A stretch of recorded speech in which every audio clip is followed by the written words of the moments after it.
All right. Welcome, everyone, to the first in our series of 6 seminars on building capacity for sustainable development. We're delighted you're here with us today.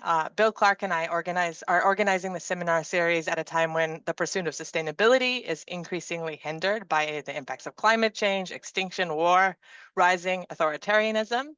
And at the same time, we're still making substantial progress towards sustainability, both on the theoretical side from scholarship and what we'll talk about today a lot more is in the real world of practice. We felt like now more than ever, it's important to recognize these achievements. And so we've designed this set of 6 seminars around learning from leading practitioners in the field about what they're doing and what they've gotten right in the past several decades to build progress towards sustainability. This particular seminar is on the capacity to measure progress towards sustainability. You often say, if you can't measure it, you can't do it. So we're here today to learn more about how people are thinking both theoretically, but also practically about measuring progress towards sustainability. We'll have 5 more seminars in this series. Bi-weekly, all on Wednesdays at the same time. The next one is on the capacity to adapt to shocks and surprises, followed by the capacity to transform unsustainable development pathways towards sustainable ones, the capacity to advance equity, the capacity to govern and do things together that we otherwise couldn't do alone, and finally, the capacity to link knowledge with action. These 6 capacities came out of an annual review article Bill and I wrote in 2020, and we're still in this process of working to deepen and strengthen our knowledge about how to build these strategic capacities for the pursuit of sustainability. So we hope you'll join us for as many of these seminars as you can. Right now, more than ever, I think that coming together to figure out how, even when things feel a little bit daunting in the pursuit of sustainability in the moment, it's really a very long game, an intergenerational game. So how can we be ready where we can to further this goal? So today's seminar is on the capacity to measure progress towards sustainable development. There's a lot that could be said from a theory standpoint on what we know in sustainability science about that capacity, but I'm not going to waste our speakers' precious time by going over it today. Instead, we prepared a white paper in advance, sort of taking a cut at how we're thinking about this capacity. It was available on the registration page, and we're going to share it right now in the chat.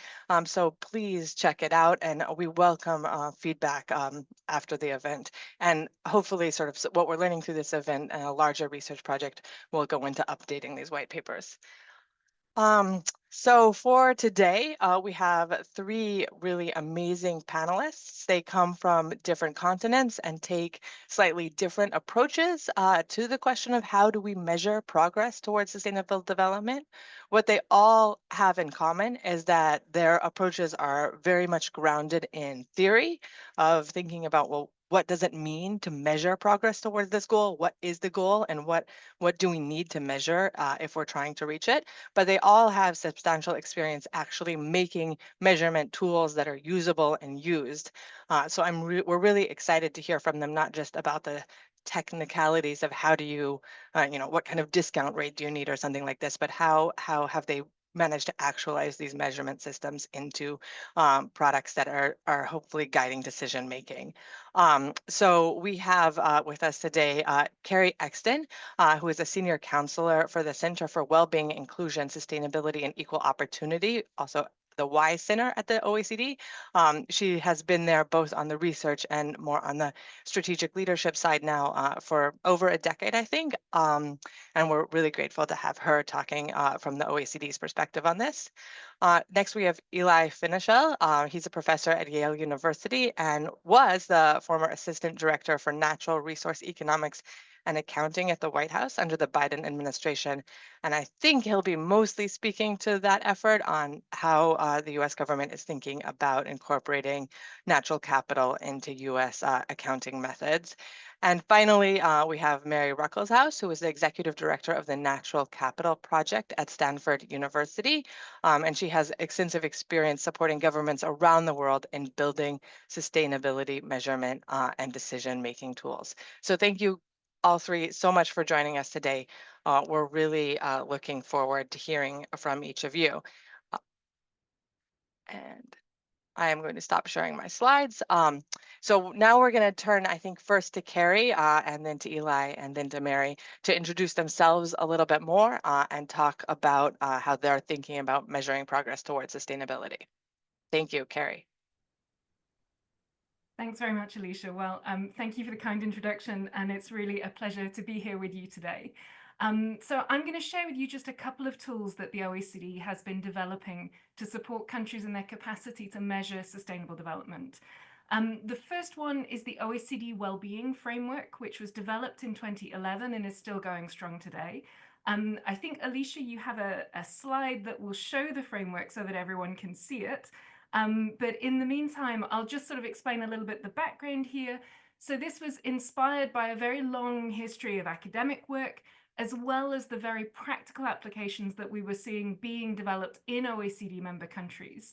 And together with the Stiglitz-Sen-Fitoussi report in 2009, which had really quite an influence on the work of statistical officers. So you can see very much that it's kind of in the spirit of the Brundtland definition of sustainable development, in that we're trying to understand whether we're meeting the needs of present generations without compromising the ability of future generations to meet their own needs. So you can see the framework is split between capturing current well-being for present generations in the top half of the figure here, and resources for future well-being, i.e. for future generations, in the lower half of the figure. So just a couple of other things to highlight about this approach. The first is multidimensionality. So we're really considering economic, social, and environmental outcomes both today and when we think about sustainability for the future. We're thinking not just in terms of natural capital, essential though that is, but we're also introducing concepts of human, economic, and social capital. The second thing to highlight here is how we measure.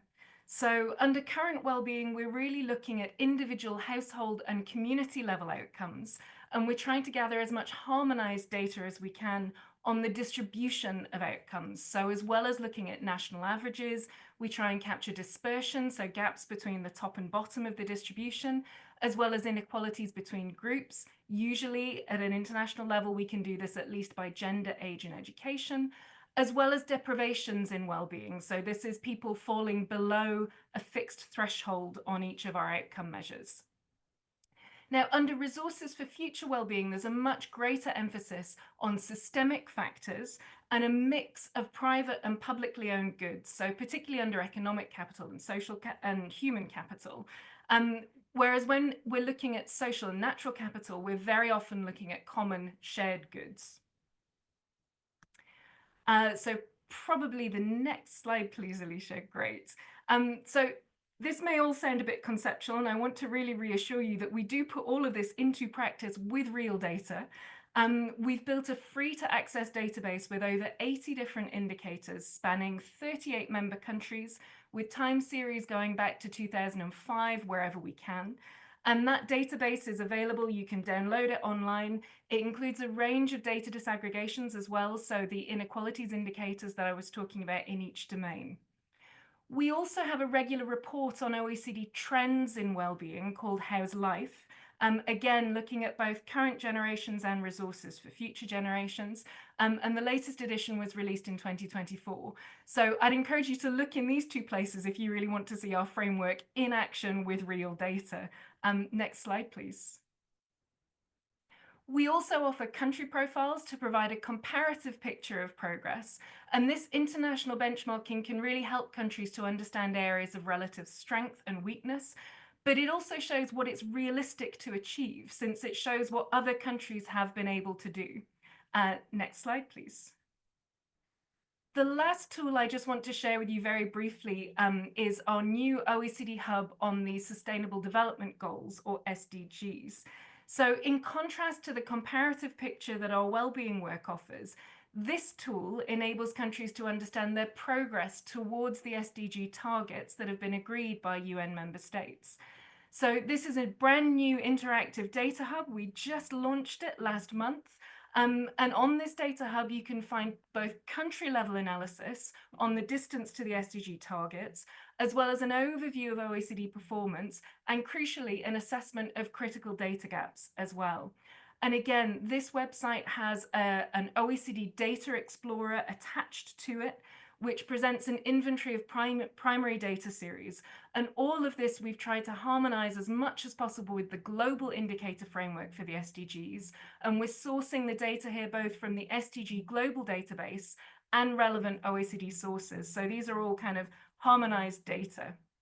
I'm going to stop there to allow some time for everyone else's introductions, but I hope this maybe offers you a bit of background context for my later remarks.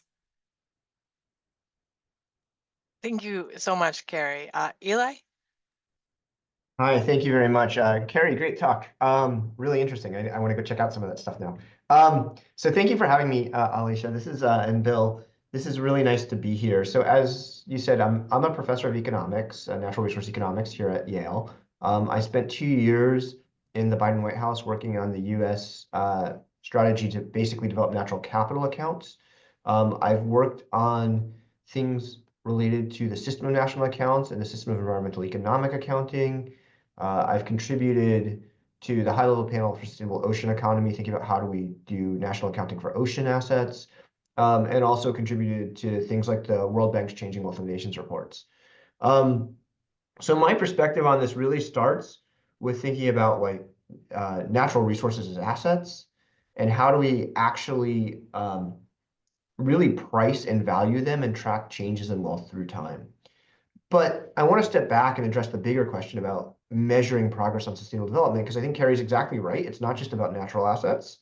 It's about, I view the problem of sustainable development going back to Brundtland's definition, and really going all the way back to people like John Hicks in the 1930s and Irving Fisher at the turn of the century in the early 1900s.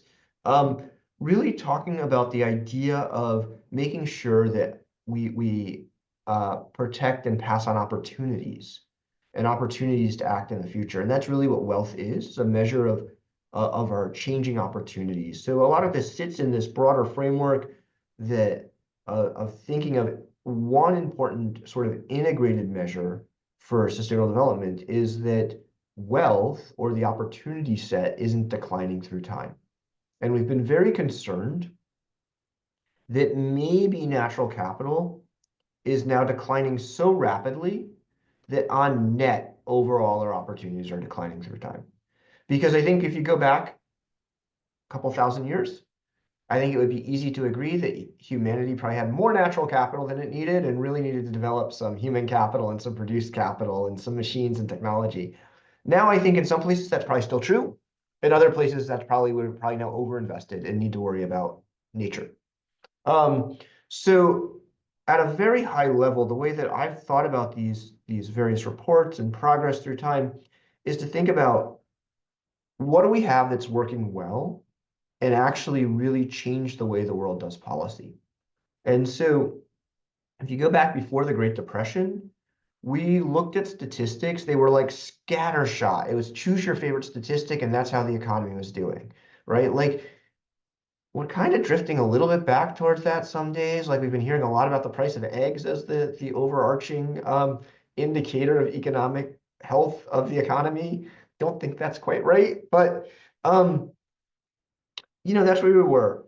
And there were multiple groups before World War II, during the Great Depression, trying to develop a system of national accounting to understand how national income was changing. And these related to questions of like, how should we do cost of living adjustments? How should we do pay increases? How should national governments balance their deficit spending and their debt with the need to invest in the future? Like, very tangible macroeconomic questions. Out of that grew, amongst other things, our multilateral development system, but also our system of national accounting. This is what gives us GDP. GDP, as we know from the Stiglitz report and that Carrie was just talking, it's like highly imperfect as a measure of welfare or sustainable development, was helpful to get our heads around a number of issues. Under GDP sits this very rich accounting system of how all these different pieces of the economy are doing. Now, the challenge is if you go back to 1993, in 1993, if you go back to 1993, the system of national accounts, it was periodically updated, and there are balance sheets in that account. In 1993, they were broken into financial balance sheets and non-financial balance sheets. Those non-financial balance sheets included a lot of the physical or produced capital. They also included what you might think of as, I'm going to call agricultural capital right now. And they actually include a lot of natural capital, land, non-cultivated biological resources, water. And you know, that was maintained in 2008. There's a vote to update this system. I believe it's next month. And the last iteration of the document I saw is going to split out natural capital. Part of the reason for doing that, so we'll have produced, non-produced, and natural capital. Part of the reason is there were a lot of debates about, is a forest that wasn't planted but managed with silvicultural techniques, is that produced or non-produced? Are fisheries that are actively managed through quota systems and stocking or whatnot, is that produced or non-produced, right? And so what we realized is a lot of what we think of as natural capital involves inputs from nature and inputs from people today.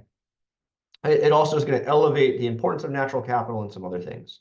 And the goal here is to develop a fully harmonized system of information that, like, maybe you don't need all of that to keep your GDP right, but if you want to think about, instead of G, which is gross domestic product, net domestic product, you need these balance sheets. If you want to look at changes in wealth, you need these balance sheets. If you want to worry about debt sustainability, right? Debt sustainability is about, is your debt going up faster than the total value of your balance sheet? Well, for a nation, you kind of want, like, we do these really weird comparisons to ask about the national debt in the US is getting a lot of attention again, gets a lot of attention in a lot of countries.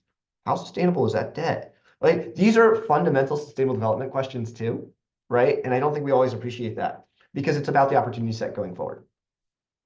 So a lot of the work I've done has been to say, okay, what do we need to do in that system to actually make that system work the way that it's been envisioned going back to its origins, and it's just been slow building out. So I'm really proud of the work that the US federal government has done to have a pretty detailed strategy for really building out its national capital accounts. You used to be able to go to the OECD page and actually pull lots of data on this. The revision made it harder to find. We grabbed it right before. So if you look at the most recent Changing Wealth of Nations report, we generated a figure from the OECD data that shows that there were a handful of OECD countries that were actually filling out most of those things that might fall into natural capital on their balance sheets. Most of them were like, I'm going to say nobody was super happy with how they were all being filled out, talking to the accountants in those countries, the national statisticians in those countries. The US was looking pretty paltry on that figure if you find it. But there's a strategy. The other thing to know about the US strategy is it continues to move forward. I know there's been a lot of I'll be about understatedly say uncertainty in the US federal system at the moment. But currently the Office of Management and Budget, which is where the US Chief Statistician, who's a career person, sits, they have a report on their guidance for classification for environmental economic accounting out right now. It's open for public comment until February 18th. I think maybe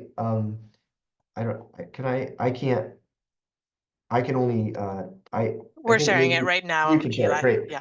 Thanks. Share the link to where people can go in. It's a long report. Notwithstanding Carrie's last presentation, because I haven't read the report, I'm saying it's the best report I've read on actually the state of doing certain amounts of environmental economic accounting around the world. It's a really nice deep dive of the state of the system and what the US could do. is my personal opinion. But I would encourage people to look at it and provide public comments. Those are valuable. I think it's also interesting to realize that the new Secretary of Interior, Secretary Burgum, in his confirmation hearing, doubled down repeatedly on the need for natural asset accounts for the United States. So, if we're looking for a little bit of optimism that we do need to measure sustainable development, we do need to measure wealth, we do need to measure the opportunity set going forward.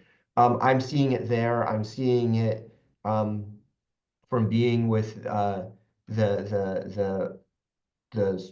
just general or supreme auditing authority in France last week with a bunch of national auditors talking about how do you, as an auditor, how do you actually like look at the stuff that's being reported and ask whether it's good. I'll say one other thing before I stop my rambling introductory comments here. When we measure sustainable development, one of the biggest thing I've learned over the years is nobody likes to be audited. Nobody likes a measuring stick in politics. Nobody wants to be held accountable to like are we doing better? Are we doing worse? How are we doing measure? The reason that things like GDP gets used that way, but I guarantee that countries would completely defund their statistics offices if you went into a recession and never bring them back, unless they actually found the information useful for getting out of the recession or getting out of the, solving other problems besides being a high level measuring stick. So the biggest takeaway I would say as we think about developing sustainability measures is thinking about like what else are they good for? Like what other problems are specifically we going to ask? Because there are so few people in the position whose job it is to ask like, overall, are we sustainable? Most people are looking for data to solve like their more micro, like branched off problem of like, what should interest rates be? And if the data for measuring sustainability aren't useful for enough people for solving their like more narrow problem, then we won't get good sustainability measurements as well. So we need to think about that as All well. right. Hopefully in the rest of the seminar, Yeah. you can tell us how to make them useful. Thank you so much, Eli. Turning to Mary. Thank you, Alicia, and everyone. I'm so glad I'm following Carrie and Eli because you guys, your remarks have set up my introduction to us, which is the Natural Capital Project, really beautifully. Let me just share a few slides. So what the Natural Capital Project at Stanford has been doing, this is our 20th birthday this year. So we've been doing this work for a long time. And the point of our efforts has been to do what Eli just said, which is to show how existing information, including information 20 years ago, can help drive change in policy and drive change in investments that communities are making, that national governments are making, that international financial institutions are making. So really, Mary, sorry, we're seeing the small version of your slides. I don't know if it's possible for you to quickly change that's which weird. screen. Yeah, thank you. I see the big one. So let's see. It must be a mirroring problem. Yeah. It's not the end of the world, but it would be lovely to see them. Yeah, it would be nice. So what? Perfect. There you go. You got it. Oh, okay. Who knows what I did differently? I'm not going to touch it. So anyway, the whole point of our work for 20 years has been to work, and these little diamonds show the more than 300 places where we've worked in the last 20 years to really create that pull, the pull of why do people demand this information? And as you can imagine, 20 years ago, it was nowhere near sophisticated as where it is now. And we also do what Carrie has said, which is we're linking nature's benefits to some measures of human well-being in each of these cases. And excitingly, the last 5 years, we've started thinking about how to move beyond individual demonstrations and how to work with these international financial institutions and consider groups of countries as a portfolio that we can learn from and more quickly accelerate both the needs and the problem solving needed, but also the lessons so these approaches can scale. And if we have time, There's a really interesting new metric that complements GDP that Eli talked about, and it's called Gross Ecosystem Product.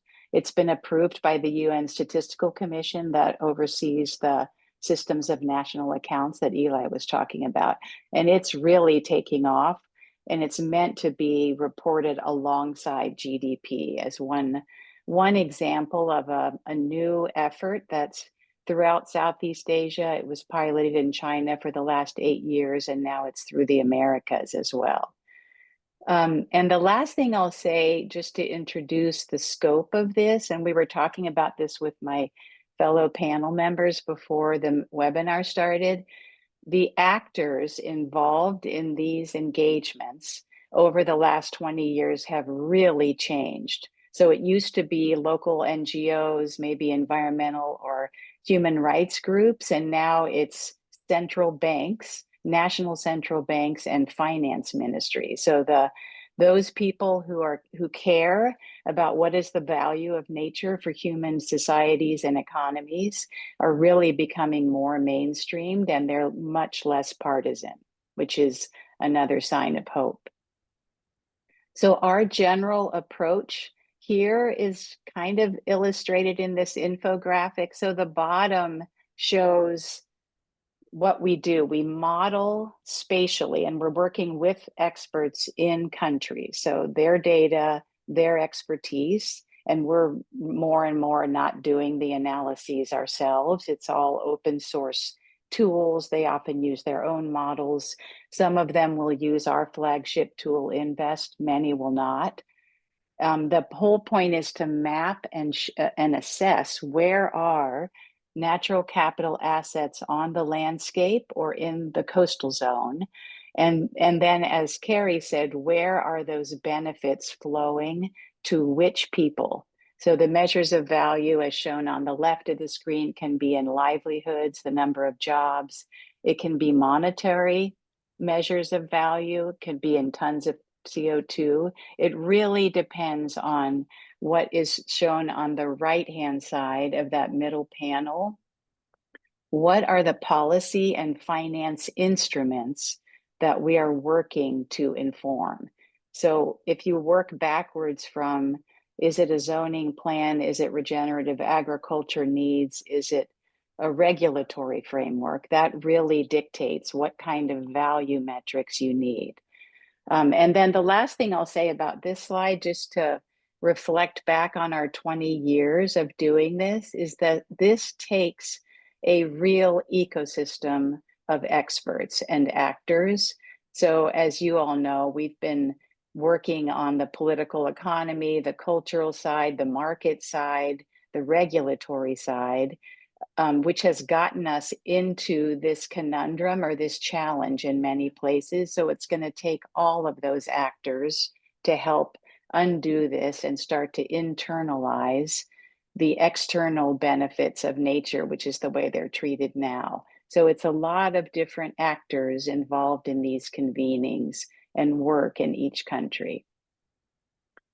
So I'll close with maybe, oh yeah, so just one example, and I'll come back to this in a minute, where we've been working for a long time in Belize, and the Belizeans are leading this effort. But this plan that you see here from 2016, this is a revision of a plan that we started together with them in 2010.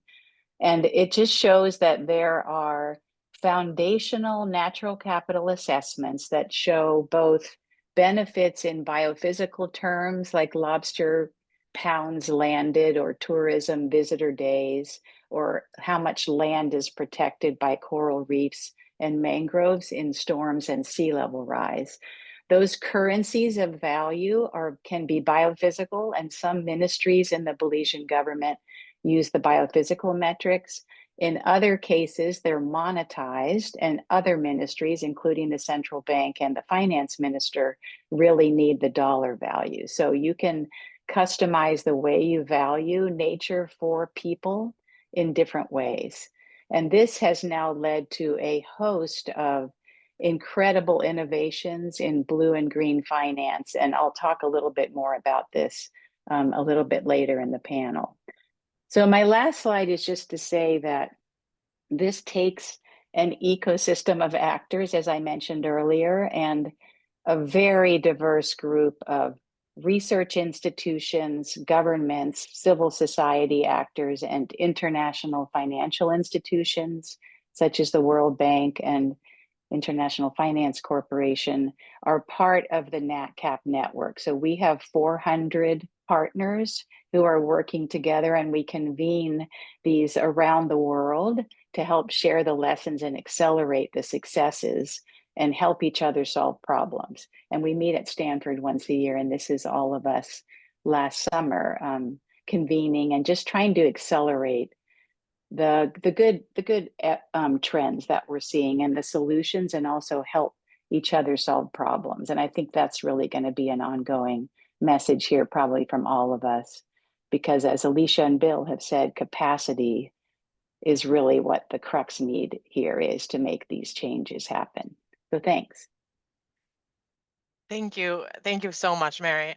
So for the rest of today's session, we're going to go back to each of the panelists and have them speak to an example that they've worked on and talk more in depth for that one example about what it's taken to build out a successful capacity to measure progress.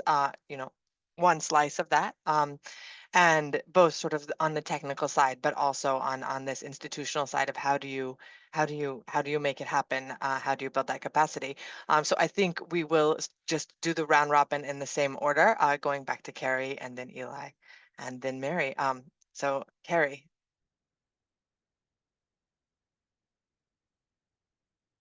Unmute. So I've cheated slightly because I've already shared a couple of examples with you. So hopefully this means I can be quite brief in my remarks here. I think if I'm going to sort of try and capture success factors around the examples that I've shared, I think probably one thing to highlight is that we really do take a consensus-based approach when it comes to developing these tools. So we develop them together with national statistical offices in our member countries. And they really have deep expertise and provide us great feedback and great comments on our approach, including on data comparability issues, sort of the really technical side, through to some of the judgments that have to be made when it comes to selecting indicators. So we've really got, again, a community supporting this effort. Beyond the expertise of the OECD in Paris, we really try and utilize the distributed expertise across our member countries. And we have various channels for doing that. And particularly, as I say, for us, it's a very strong link with national statistical offices. But again, like others on the call, we do find that the policy interest in these indicators is coming from many different parts of government, whether it's social policy or indeed economic policy set in treasuries, or indeed bits of central government that really need this holistic overview of what is going on. So that's people sort of supporting prime minister's offices and cabinet offices and those sorts of interlocutors. So we work with this community to kind of, as I say, develop a real consensus-based approach. Another factor that I think is probably important to highlight is that we build these tools from official data sources supplied by our member countries whenever we can. And again, we've got that strong country-led oversight of the process. And I think this helps build trust and a feeling that these data are robust. And again, where we can't yet rely on official data sources, we've been working together with stats officers to try and develop measurement guidelines for countries to follow. So again, this is about building the data pipeline, fostering a common approach, but also trying to make sure that we're using the highest quality data that we can. So there's a lot of investment on the technical side to get that data pipeline going, to then harmonize it, and then to bring it to the analysis where we're sort of trying to extract messages from those data. Maybe the final thing I'll highlight is the value of having a common basic framework or a standard approach across countries. And this is great, for example, for highlighting key data gaps. So our work enables us to provide countries with a really rich analysis of where their data gaps are relative to other countries. And we can then also point to how other countries fill those data gaps so that we can share good practices across the community.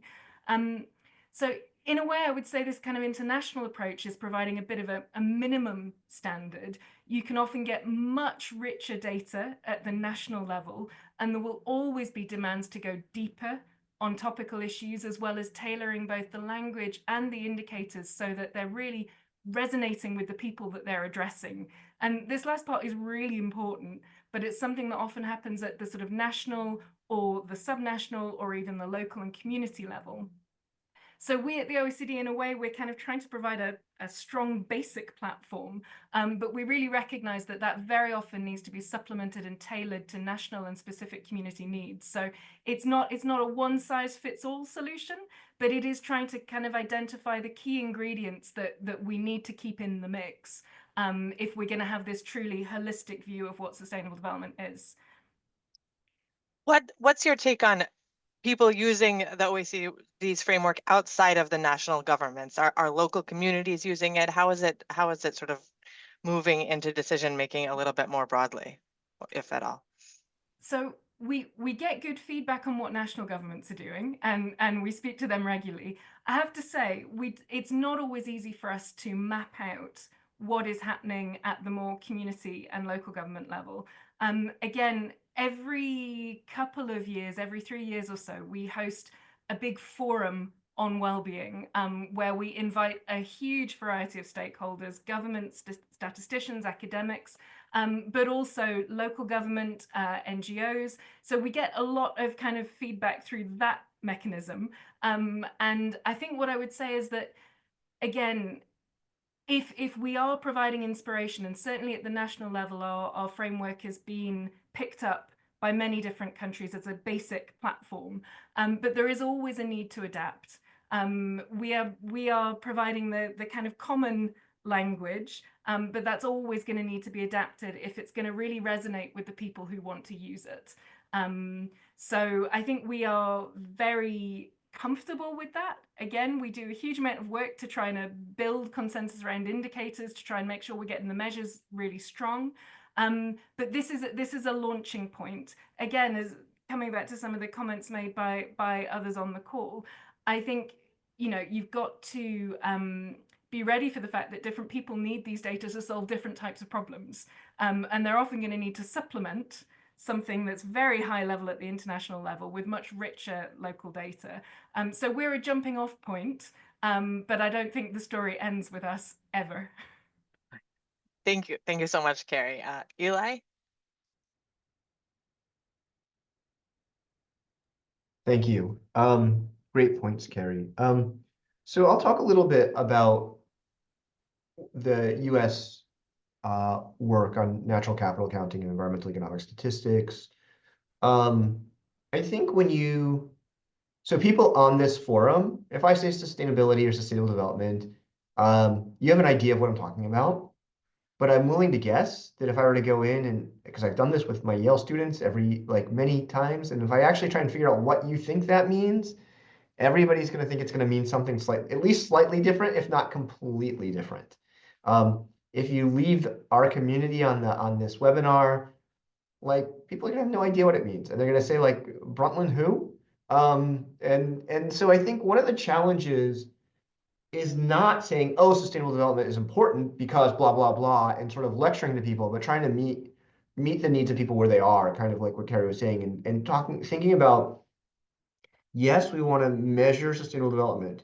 Yes, it's important for international conversations. Yes, it is for policymakers to get up and say, look how wonderful I am, vote for me again, or look how bad my opponent is, don't vote for him again, right? You know, and sort of the New York Times way of using GDP that yay, GDP's up. Ooh, GDP's down. But if you ask people, nobody knows what GDP is.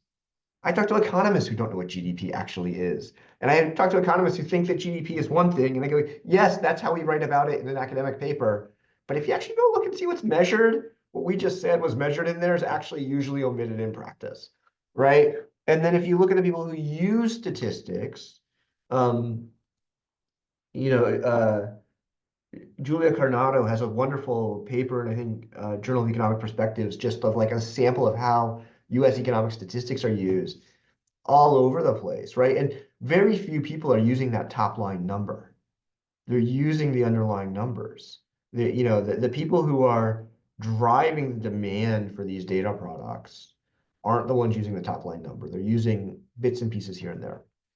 And so the challenge is like, one of it is like building out the case that says, yes, we want to get to measuring top line numbers about sustainable development. Yes, that's important. And here are all these other things that we need to do to be able to do that. And they're going to help us solve these other problems and helping walk people through those. And what I find is that when I got into this, and it sounds like Mary and Carrie have had similar experiences, the policymakers that would show up were environment ministry people, or they were Department of Interior people here in the US or something like that. And they wanted to do benefit cost analysis. But it turns out that most of the way that we measure in an accounting framework, in a national statistics framework, is not particularly well suited for doing benefit cost analyses. It's very well suited for doing macroeconomic forecasting, for thinking about things like interest rates. The underlying data can be very good for thinking about like mortgage loan risk. They can be used for thinking about cost of living adjustment type questions.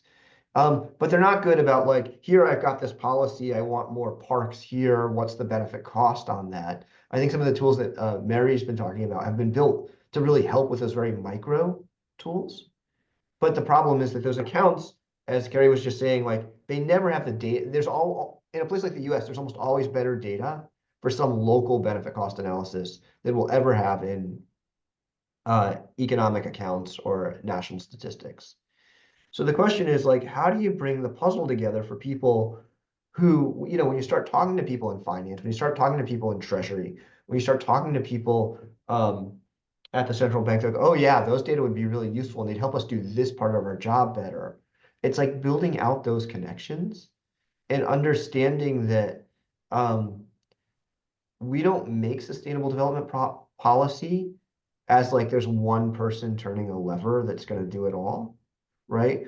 Particularly in the US, at least for now, we still have a very, very diffuse system where decisions are made at lots of different levers. People need different information and they're looking at their little piece of the pie. And the goal is if you can build this, and then you got to convince people that like, look, we need you to be using data that talks to the data that this team's doing so that it all works out in the end in our like wonderful decentralized system actually does add up to more than the sum of the parts. And I think it just takes a lot of time and patience having conversations with people and hearing what they need and understanding how to like sew it all together. That's what I felt like I spent most of my time in the White House doing. And I thought it was, and people were like wonderful. I mean, people in the oil and gas industry are shocked that Treasury has no visibility into oil and gas reserves in the US when they think about like allocating money, right? Like the US Treasury has no idea like what's coming in, right? And it's like, no, they do. And like, no, they don't. And you go back and forth and go like, no, the industry has this old forecast. Like, it's really fascinating what information people think is out there and what's actually out there and how it sits together. And I think just the patience of walking people through that is probably the most important thing for building capacity, because those people go like, oh, I get this bigger project now, and go out and help and teach. Eli, there's a big, intellectual movement towards beyond GDP and the idea of wanting to find sort of a metric that will sound as sexy, for lack of a better word, on the evening news to guide sustainability decision making. But it sounds sort of like you're saying people don't use that, or is there some value to having sort of something rolled up tight enough that, we can be talking about our progress towards or away from sustainability in a single indicator, a single couple of indicators, even if it's not for the people in the nuts and bolts of actual policy making? Yeah, that's great. So I think, so let me respond. There's two parts to this that I want to respond to. First off, there's actually two things going on that are very confusing for people like outside of this conversation. There are conversations about beyond GDP, and there are conversations about GDP and beyond, just to keep everybody equally confused. I think the GDP and beyond people think that they know what they're talking about. These are mostly national statisticians that are saying, yes, we like GDP. We need to build a richer data set. We probably need a few other headline indicators. We've been saying, oh, by the way, we've been saying this for 50 years. Nobody's been listening to us. Like Australia tried to like make net domestic product a headline for a few years. They gave up when everybody ignored them. Um, and so there's that. And then there's the like beyond GDP, I think is not a unified thing. I think there are people who will, it's like, we want our new met, we want to replace GDP. And then there's people who think beyond GDP and GDP and beyond are the same thing. I think my view of this is it's okay. Yes, like a few other nice headline metrics would be very useful from a communications messaging standpoint. And they need to be able to aggregate up, but they also need to be able to work together. So I actually think like the World Bank has done things like genuine savings. That's a little bit confusing. I mean, I think just change in wealth. And like lots of people have thrown other adjectives in front of it, whether it's genuine wealth, inclusive wealth, comprehensive wealth. You know, I'm sure there's other acronyms or adjectives I'm forgetting. But the reality is it's just wealth. And it's and the challenge is like what counts and what doesn't. And in national accounts, these are sort of a set of rules of where you draw some boundaries. And the US strategy, one of the things that I think it did really well is it said, look, a small number of boundaries rather than rather than lots of measures, right? So you could think about a gross production measure in the US national strategy that's like the current S&A production, system of national accounts production boundary. The quickest way to think about this is like, what's everything that you could tax, right? Like how much tax, if you taxed if everything was like taxed at 100%, how much tax would the government collect? It's a really rough and ready way to think about what the system of national accounts production boundary is. There's some issues there because like owner occupied housing is included and we would never probably tax that. But like, okay. The US strategy also said, well, we should think about these household produced services. The US already has what they call a satellite account or extended account for household produced services. These are services that are that the system of national accounts acknowledges are economically important, like cooking your own meals, taking care of your own kids, cleaning your house, providing yourself leisure, to, like driving yourself for leisure opportunities. Like these things are economically very meaningful from a value perspective. The argument in 2008 was that if we include them in the system of national accounts, it will mess up our assessment of how much we can tax and like what we should do with interest rates, because we're never gonna like these things are there's a lot of non-monetary stuff going on here. But we want we want stuff by that boundary as well, and maybe we want a way to make sure we could potentially aggregate the two. The US strategy also worries about something called defensive expenditures. And not to get too much in the weeds, but the problem with the way we do our national accounting right now is if we clean up our air, right, and we do that very cheaply and fewer people wind up in hospital getting sick, medical expenditures, they're a big part of GDP in most developed countries. But we value medical output based on medical expenditure. So if we reduce medical expenditures, GDP goes down, even though people are healthy, like living longer, right? So there are some, like, we need to like have a boundary that sort of corrects that. And maybe we can add all of these together. Maybe we look at them separately. But I think understanding that we don't just get to willy-nilly come up with like we need to think about these boundary, like these high-level boundary accounting schemes for these metrics. They need to be able to, but we should be able to come up with underlying data that crosses those boundaries so that we can think about clean aggregations, we can think about splits, and we can think about those questions. I don't know, did that answer your question, Alicia? Yeah, I think so. It's actually a really neat answer in that it's like we can do both at the same time and they sort of support each other if you do it right. And there's good examples of doing that. Like, let me go a step further. So in our labor statistics in the United States, we actually have, you might hear about headline unemployment on the news, but Bureau of Labor Statistics actually computes 6 different kinds of unemployment, and they get used for different kinds of policies. Part of the reason I think that we only have one production boundary in the national accounts has to do with it. We've basically been on this path dependency going back to the 1950s. And the idea of doing multiple data cuts on such big complex data in the 1950s was like, geez, we can barely do this once. right? But now, like with our new technology, like we can do these kinds of data cuts.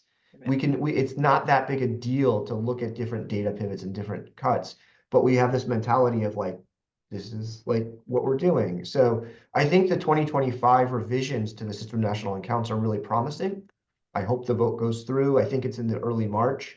And there it does sort of think about, we need to build out the set of accounts beyond, so that there's a way to extend beyond that boundary. But importantly, for things like natural capital and natural assets, most natural assets are probably inside the boundaries, not for all of the services they provide, but at least they're non-zeros, right? So let me give you like what I'll say is probably one of the furthest out examples that I'm pretty confident of.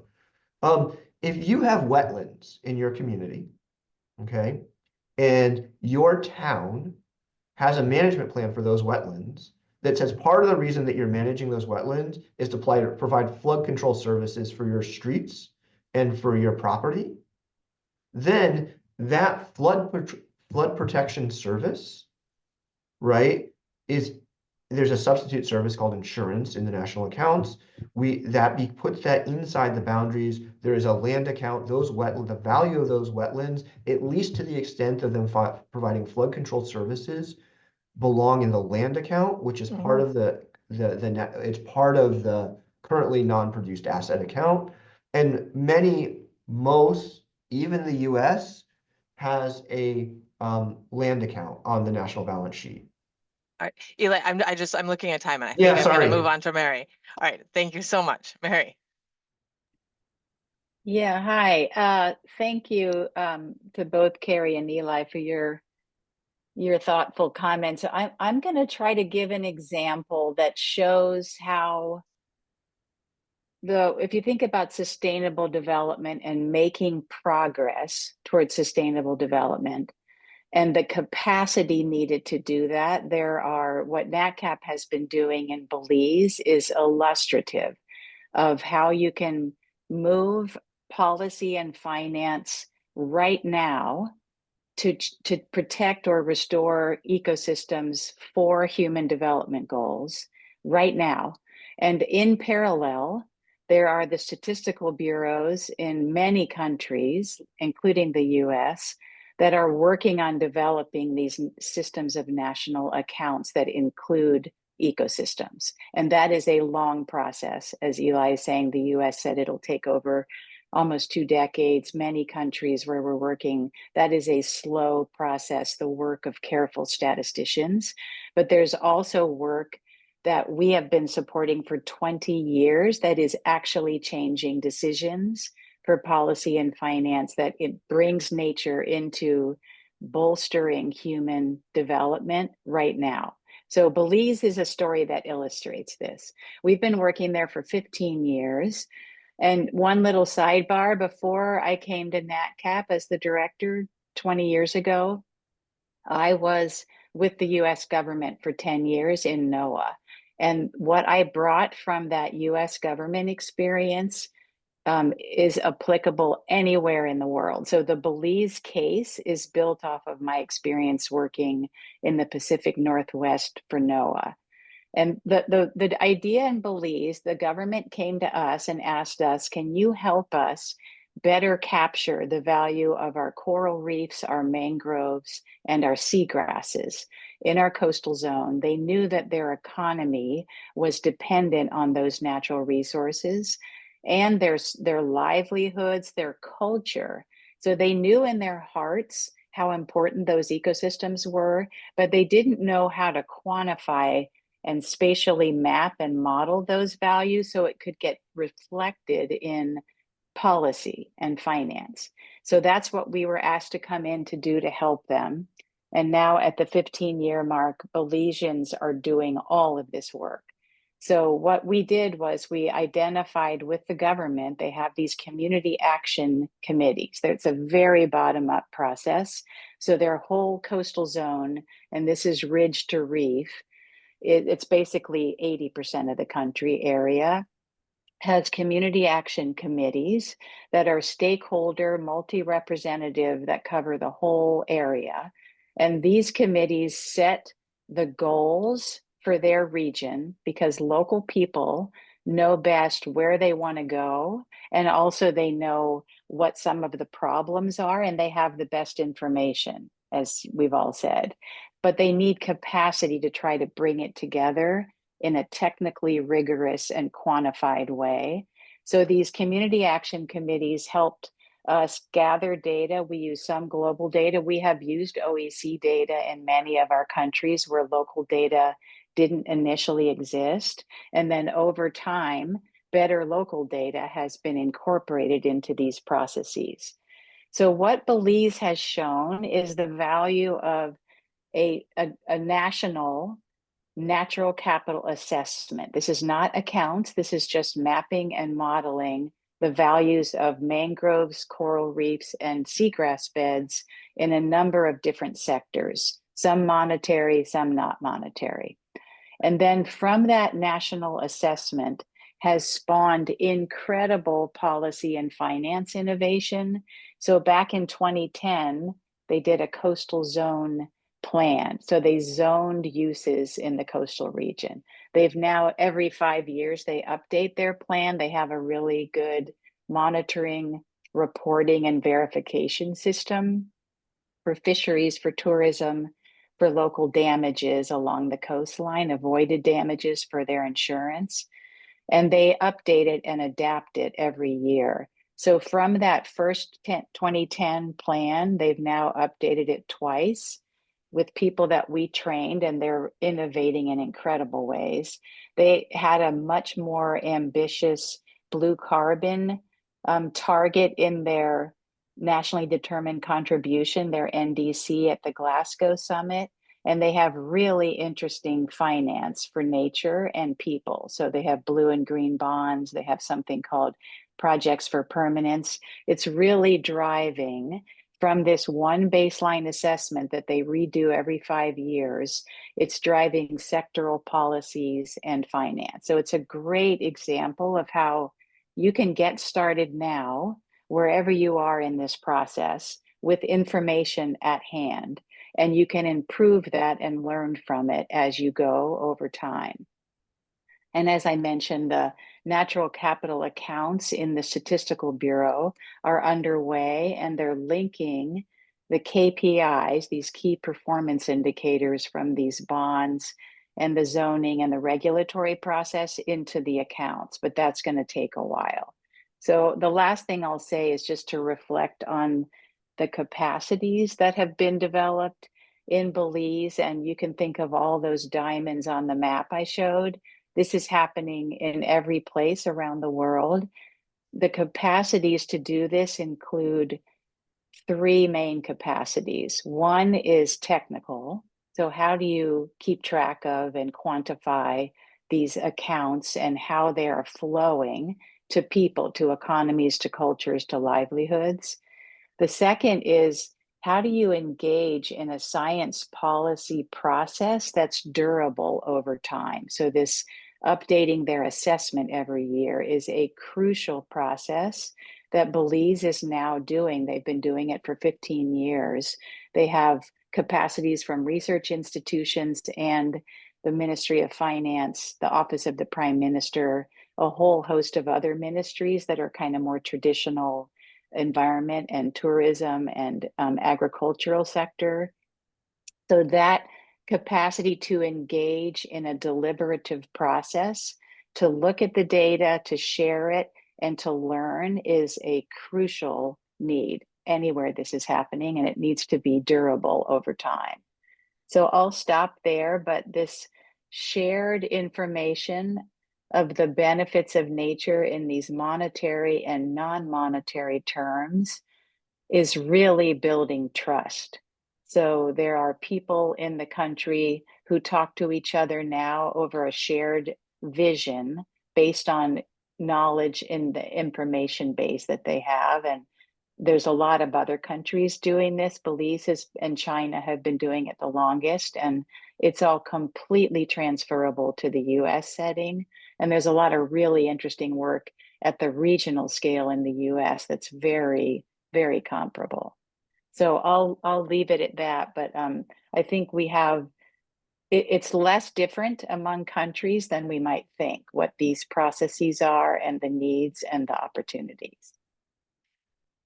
I think your last set of 3 bullet points really captured my follow-up question, but it sounds like when you move out of this 20-year Belize example to work with a new country, a new group that wants natural capital support building a measurement system out, in this world where there's a lot at the moment of skepticism around data, it seems like you sort of followed these 3 points around technology, but also engaging in the science policy process to ensure that is legitimate. How do you get buy-in, and how do you keep people sort of coming back? So I guess in that second point, what's your strategy for doing it?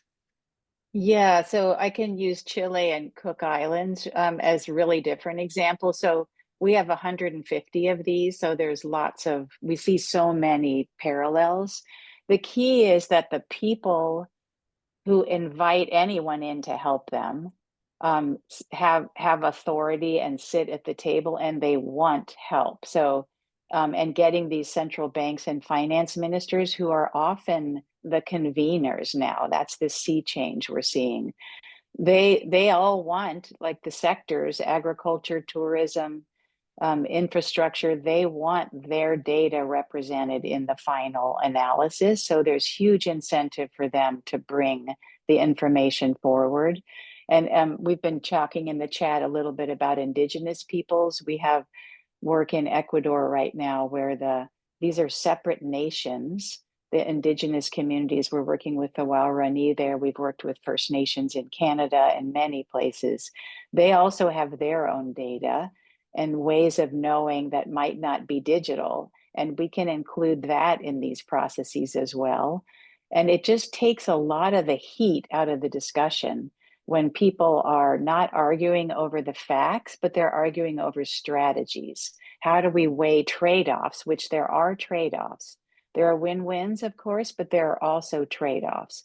So if you can get we've seen this everywhere we've worked. So Cook Islands, for example, their coral reef, which drives their tourism economy, which is the biggest sector in the Cook Islands, is being damaged by runoff from their land-based activities, and they need water treatment plants and basically treating sewage that's coming into the land. So they convened the businesses, so it's private sector as well as the government agencies, the equivalent of our EPA, with the Tourism Bureau to come together to make a plan so that they could see how the revenues from tourism now feed back into the sectoral payments for the water treatment facilities. And you can use a lot of the natural capital to filter that along the land, to filter the excess pollution coming into the sea. So it's really just showing them where their goals align, and where it's in Chile, they're using an efficiency argument, which I love. So it's much more efficient in Chile. Their president there has formed a national natural capital committee. It's across all of their ministries. It's run by the finance ministry, Hacienda it's called. The central bank is a key actor, and they see greater efficiency in working with ecosystems to provide water for food, water for cities, et cetera. And so it's very nonpartisan. It's not controversial at all when you look at the data. And that's really what we've seen over and over and over again. And it makes me feel hopeful about our country and any country. Thank you, Mary. All right, so now we're gonna do sort of a quicker popcorn round robin. I'd love each of you just very quickly, and not necessarily with respect to the examples you talked about, but to spend 2 minutes just quickly thinking about what keeps you up at night. What do we need to get right in the capacity to measure progress, or what are we worried about getting really wrong and going down the wrong pathway? So we'll do that quickly, and then we'll do a final quick comment on what we've learned from each other during this discussion. Eli, I'm going to start with you this time. What keeps me up at night? I actually think there aren't there aren't a ton of things around like doing this right that keeps me up at night. Like I actually think there are a lot of good people out there. I think the challenge is like breakdowns in communication and being able to just keep things going. Um, I do think one of the things that I struggle with is more about like on measurement is like how do we actually think about uh the measurement of things like natural capital versus some of these big bins that people talk about, and how are they interconnected? It doesn't really keep me up at night from like I'm worried about it. It keeps me up at night as like, wow, this is a really challenging question of like when we need people and we need nature and we need some technology to produce stuff we measure, like, how do we make sure that everybody understands that we need all of this and that we don't get just people arguing for the nature, or just people arguing for the people, or just people arguing for the finance? Like, because it's so interesting and complicated. The example I'll give is thinking about, I've done a lot of work on valuing groundwater in Kansas that farmers out there actually loved. And I spent a lot of time worrying about like, are my measures of the value of water that like I think that they like are they contaminated with like I'm actually valuing farming skill here as well. And so like some of those questions I think are just intellectually keep me up at night because I get to be a professor. Um, but as far as like being able to do this stuff, I think it's a matter of like just keeping the momentum going, because there are so many uses for these data. And I think more and more people are just seeing them, and there are more and more opportunities to use them. And it's like, we're worried. I'm gonna give an example here. Like we're worried. I was hearing something about worrying about BLS data. And I'm just like, I have a hard time imagining something going too amiss with BLS data when like every business in America is using it, or they're hiring a consultant who's using it. For the non-USC people, what is BLS data? Oh, sorry, Bureau of Labor Statistics. Thank you. Well, just to follow up on that, when you're talking about farmer skill versus measuring water, that's really getting into sort of other parts of inclusive wealth and into knowledge capital. So is that something you're thinking about? Like, how do we go beyond just the natural capital accounting? Well, yeah. So, I mean, the thing is, at the end of the day, sorry, I'm going to get into a few technical details here, but at the end of the 1 minute day, though of technical 1 minute, details. the technical detail is like, there's this measure that macroeconomists use called total factor productivity. It's like, how productive is your economy? Okay. And the challenge is that right now it's built on the capital that's in the accounts and labor. And so if you leave out important terms of capital like natural capital, we know this is a basic statistical omitted variable problem, and we're mismeasuring this critical variable, right? And this is like the challenge. I guess what keeps me up then is like all my friends and buddies from like the natural resource and environment space wanting me to keep worrying about like this system. And I'm like, no, we need to be worrying about TFP, total factor of productivity, and getting that right. And so I guess maybe what keeps me up, if there's anything on capacity, it's like people were pulling back into their camps and worrying about just nature sustainability, or just like social justice sustainability, or some subset of this, and like losing the bigger prize that this is like a whole interacted system. Thanks, Eli. Carrie, I'm going to go to you next because I feel like the OECD's framework is working towards that kind of larger system. We are. I think if I think about what makes it really hard to make progress for us, I am going to come back to the basic data blocks, because what we are doing again is trying to provide that foundational data on which people can make analysis. So that needs to be a solid platform. And I think we still have real problems on basic things: data availability, granularity, frequency, timeliness. This is all very much kind of a national statistician perspective, maybe. But if I want to give a really concrete sort of application to this, a big difference at the moment in the OECD between the work that we do on well-being and sustainability versus our core economic indicators is frequency and timeliness.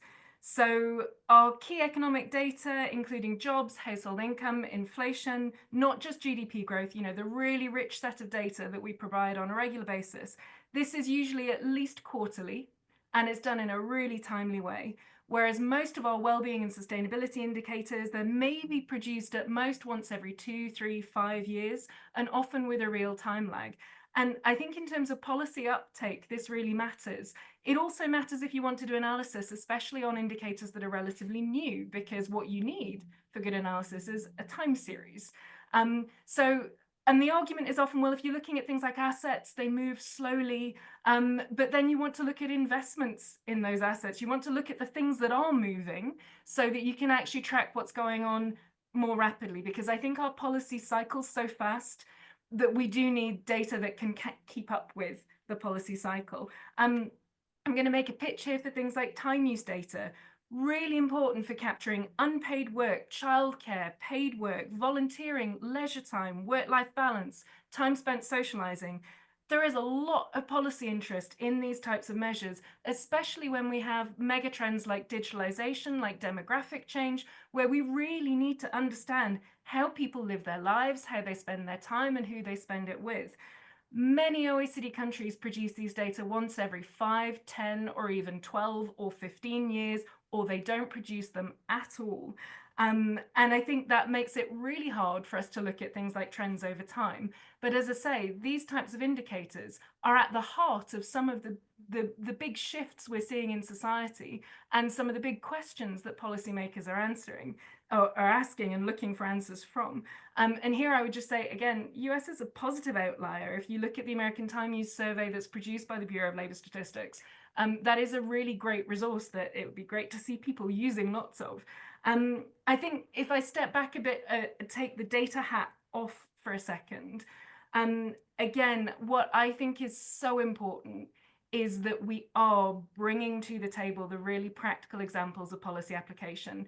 Because one thing that keeps me up at night is that what we do looks so big and so complicated that it's not always easy for people to see, okay, how do I use that to make decisions in my daily life? So a big part of what WISE does, which is not about measurement capacity, but is actually around policy advice, is trying to identify those really practical examples where taking what we call it a well-being lens or a sustainability lens to a policy problem to show kind of the new light that you see if you take this more multidimensional, more holistic perspective on a policy question. So again, breaking out of those silos is really important, but I do feel sometimes this looks so big and so complicated that we really do have to chunk it down. So I'm delighted to hear on the call, you know, these really practical examples of putting this on the ground in a way, again, in a way that is truly multidimensional, that is bringing people, planet, prosperity together, because we're missing the whole point if we don't do all the components. Thank you. And Mary. Yeah, that was a great segue, Carrie. You guys can look up for these examples, like you said, we have a book that's already dated, but it's called Green Growth That Works, that shows what you're saying, Carrie, which is that this is it's a multi-dimensional, multi-scale, both challenge and opportunity. So that what does taking action on sustainable development, getting on the pathways, what does that look like? It can be at a local community scale, it can be at a national scale, regional scale, or global. And showing how to get started is what we've been doing for our 20 years, is how do you get your arms around that and get started? Because otherwise it seems you're going to get caught in the perfect being the enemy of the good situation, which these problems are too urgent for us to let that paralyze us. So what keeps me up at night in particular, I'm very encouraged by these bright spots and these incredible examples, and I hope we can all help each other share them so that we motivate this next generation of people to keep working on this. If we think of them as pathways, I think that's a very helpful metaphor. It's not an end state, and taking the first step can actually be very helpful and important.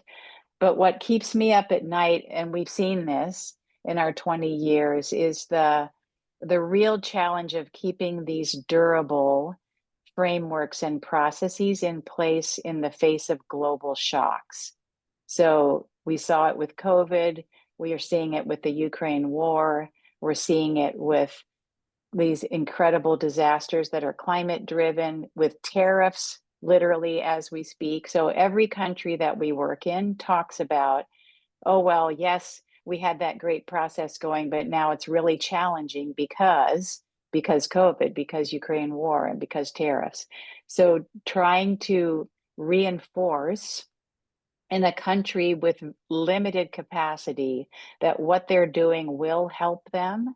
In some places like Belize and China and Colombia, where they've been doing this a long time, they're much more stable and durable in their capacity dedication to these efforts.